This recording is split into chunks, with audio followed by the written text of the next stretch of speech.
Hello everyone, your Sock Monkey here, and I would be showing you my brand new car. It ran into a little bit of a snag, but I will post a photo at the end of this video of the vehicle.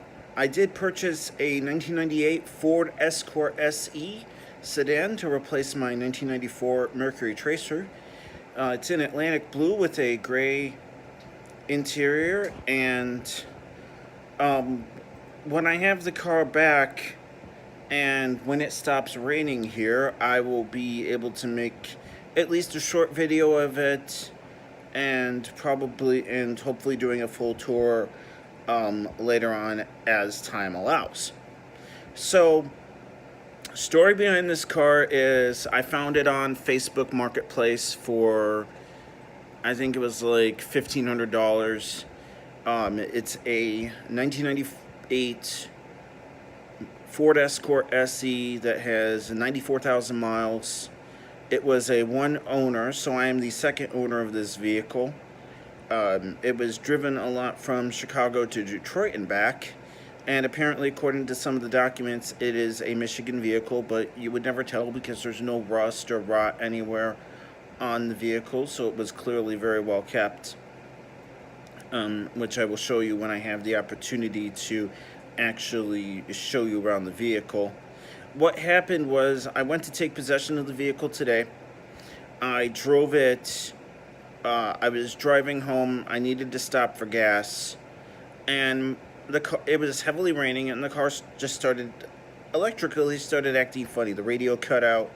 The airbag light came on, and I was just assuming, it's probably a bad ground. My dad's a mechanic, so he can fix it. Figured that was an issue, so I pulled. I got off where I could at the first exit I could off the interstate, and stopped to get gas. Got in the car, and it seemed to be okay. I got into the turn lane to get back on the expressway to go home, and the car just flat out died. Nothing. So, guy in a Dodge Avenger stops. I call roadside assistance, and a tow truck driver stops. He hooks up a battery charger. Car starts, and then the battery.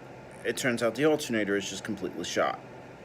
And there was no way of knowing this. The car was running fine. Other than that, air conditioning was ice cold. It was just an absolute joy to drive. It was just driving like a dream. And I said, and this was probably my biggest mistake of the whole thing, let's go to Pep Boys. So, take it to Pep Boys. 3 hours later, I get in my car to go home. Well, I had to stop off at my parents' house because I left the registration for my old car, the registration card, in my dad's truck. My dad took me to get the car, and we just went our separate ways from there. So I'm driving down the highway to go back to my parents, and the car starts acting funny again. The speedometer just starts bouncing, and the radio cuts out, and I get off the highway, and I'm driving down a main street, and once again I get to a stoplight, and the car dies. So another tow truck driver shows up, pushes me off the side of the road. My dad is like a mile away. Thankfully, this happened in the same community my parents live in. So come back, throw in a new battery. The people at Pep Boys did not put the alternator on correctly, so it shorted. It short-circuited, which short-circuited the battery. And so now, long story short. So you actually know what's wrong with it. I didn't realize that. So long story short, Pep Boys sent a tow truck to my parents to pick up the car, and I am going to I'm gonna go pick up the car tomorrow. And if you follow me on Instagram at Dave11686, you already seen pictures of the car. If you don't, you might want to follow me there. But anyway, that's pretty much just it. Other than that, it is a great car. It has the 2-liter SPI engine that was pretty much standard in those Escorts back in the day. It's got a 4-speed automatic. I am going to be upgrading the radio in it to a unit with Bluetooth. Has air conditioning that blows ice cold. Like I said, it's a really nice A to B car. It was clearly well maintained.